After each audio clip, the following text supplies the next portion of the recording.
Je suis notamment présente ici pour parler suite à la prise de l'autorité de gestion des fonds européens FEADER du deuxième pilier de la PAC. On est en position pour préparer la programmation 2015-2020. Donc je parlerai pas mal de ces financements-là. Donc rapidement je vous ferai un bilan parce que du coup la mesure 222 qui vient de vous être présentée, elle a été ouverte depuis 2010 en région Île-de-France, et donc il y a eu des projets qui ont pu être financés juste avant la fin de la programmation 2013. Ce qu'on a pour le moment intégré dans le programme de développement rural 2014-2020 et puis un zoom sur les dispositifs agri-environnementaux qui peuvent être associés à des projets agroforestiers. Donc au niveau du bilan, comme je le disais, la mesure elle a été ouverte en cours de programmation entre 2007 et 2013. Donc en 2010, suite à des demandes fortes et poussées notamment par des financeurs comme l'Agence de l'eau en Seine-Normandie, qui est très associée à ces projets. Donc c'est des projets, il y a eu 4 projets financés en décembre 2013, notamment dans le 77, les 4. Soutenus par le Conseil régional et avec une contrepartie européenne ou par l'Agence de l'eau en 100%.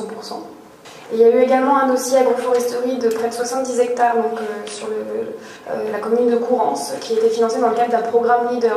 Je ne parlerai pas plus des programmes LEADER qui sont également du fonds européen FEADER, mais c'est également d'autres sources de financement. Donc c'est des programmes sur des territoires qui ont des enveloppes pour activer des mesures. Et dans ce cadre-là, ils ont pu financer un projet agroforesterie.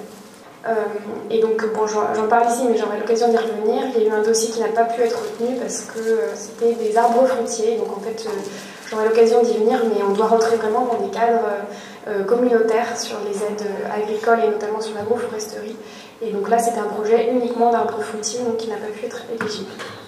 Donc sur la programmation 2014-2020, en région Île-de-France, on a été notifié d'une aide de 57,6 millions d'euros pour la programmation 2014-2020. À l'échelle de la France, c'est la plus petite enveloppe de fonds européens des autres régions. On est une petite région agricole, mais quand même. À noter qu'en fait, ces 57,6 millions d'euros, il faut automatiquement mobiliser des crédits qu'on appelle nationaux en face, c'est-à-dire qu'il faut trouver un financeur national, notamment l'Agence de l'eau. Ça peut être des collectivités, le Conseil régional d'Île-de-France participe, ça peut être des conseils généraux, éventuellement l'État. Il faut avoir un dispositif national qui permet d'appeler le financement européen. Donc en fait, pour ceux qui ne sont pas forcément familiers avec ces programmes européens, en fait, si vous voulez, la partie aide agricole est très cadrée par l'Union européenne pour des histoires de concurrence en fait sur les marchés.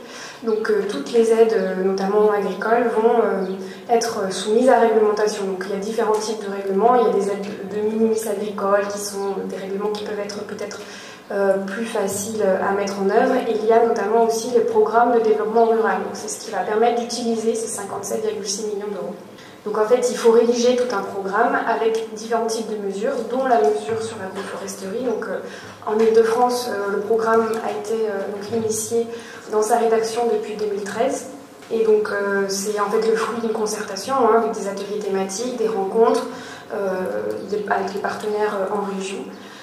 Des rencontres avec la Commission européenne, parce que du coup ils éditent en fait un règlement sur lequel on est obligé de s'appuyer, et puis des conseils et un cadre en fait pour pouvoir mobiliser l'argent de l'Europe. Comme je l'ai dit en introduction, le Conseil régional d'Île-de-France a pris l'autorité de gestion de ces fonds européens en février 2014, mais déjà bien en amont on avait démarré l'élaboration de ces programmes pour pouvoir en fait, dès le 1er janvier 2015, être opérationnel sur les nouvelles mesures. Ce que je vais vous présenter ensuite, c'est le projet de document qu'on a pu transmettre à la Commission européenne et qui va être soumis à négociation. C'est important de le noter, on n'a pas encore de visibilité sur ce qui pourra être accepté ou pas par les membres de la Commission européenne. En attendant, comme l'évoquait M. Soto, l'année 2014 c'est une année de transition. En fait tout ce qu'il vous a évoqué avant est toujours valable aujourd'hui. Toutes les conditions de financement, mobilisation des crédits européens et des contreparties nationales, agences de l'eau, régions, départements, sont valables cette année, jusqu'à l'approbation du programme européen qui est visé pour l'automne 2014. Donc le zoom, j'ai choisi de faire un zoom en particulier sur la future mesure système mise en place de système agroforestier, donc qui a été inscrit dans le PDR d'Île-de-France. Donc les actions qui seront notamment subventionnables, donc c'est des diagnostics, expertise, études préalables aux investissements, préparation du sol, mise en place des plans. On a également introduit la possibilité donc, de soutenir tout ce qui va être protection des plants. Donc voilà, on a mis un premier jet d'actions subventionnables. Les conditions, donc c'est réalisation d'un diagnostic préalable.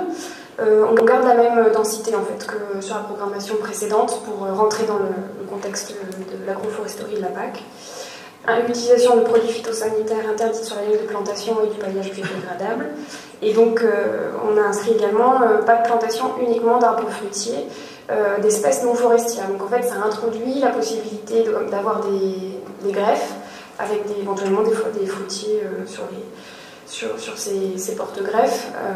Voilà. Donc après, il est fortement recommandé, dans la mesure également promue par l'Europe, de multiplier les essences plantées. Donc on peut imaginer avoir différentes variétés et différents objectifs de production.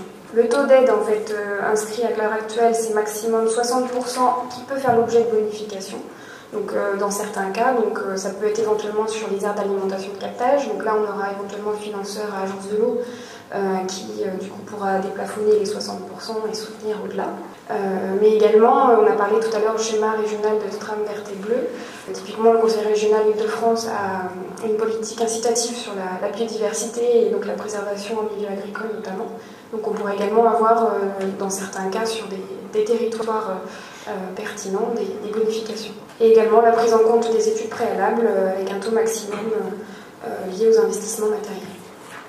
Donc il y a d'autres dispositifs qui pourront être associés en parallèle, en amont, en aval des projets agroforestiers. Donc bon, il y a une mesure forêt-bois, donc j'en ai parlé, mise en place de système agroforestier, mais également une mesure pour boiser et créer des surfaces boisées, donc sur des terrains agricoles, donc ça sera soumis à diagnostic, pareil, mais c'est dans une logique vraiment trame verte et bleue et reconstituer des îlots des bosquets. Investissement physique, donc c'est ce qu'a évoqué Christophe Soto sur donc c'est l'ancien PVE pour 2015 et 216, donc plantation de haies, et puis mares, restauration de murets, ce genre d'investissement. Un soutien à l'animation, donc notamment sur les territoires Natura 2000, mais aussi sur les territoires où il y aura des mesures agro-environnementales, où on aura montré des enjeux, ça peut être également des enjeux paysagers, donc où on prendra en compte l'animation, les études, les investissements liés à cette animation. Les mesures agro-environnementales et climatiques, donc je n'ai pas prévu d'en rentrer beaucoup dans le sujet, mais notamment il y a une nouvelle mesure qui s'appelle infrastructure agroécologique, qui est en fait donc une MAE comme on le connaissait auparavant, donc une aide directe aux exploitants sur 5 ans contre la mise en place d'un cahier des charges. Donc cette mesure-là, donc, elle est nouvelle à partir de 2015 et elle vise donc à la fois à maintenir les éléments fixes du paysage, à potentiellement les améliorer. Donc quand on parle d'un arbre, si on le transforme en arbre tétard, ça permet d'augmenter un niveau de pointe. C'est une mesure un petit peu complexe, mais donc ça incite également à améliorer le volet écologique des infrastructures agroécologiques. Et on a aussi la possibilité de contractualiser avec un exploitant pour augmenter ce nombre d'infrastructures agroécologiques sur 5 ans.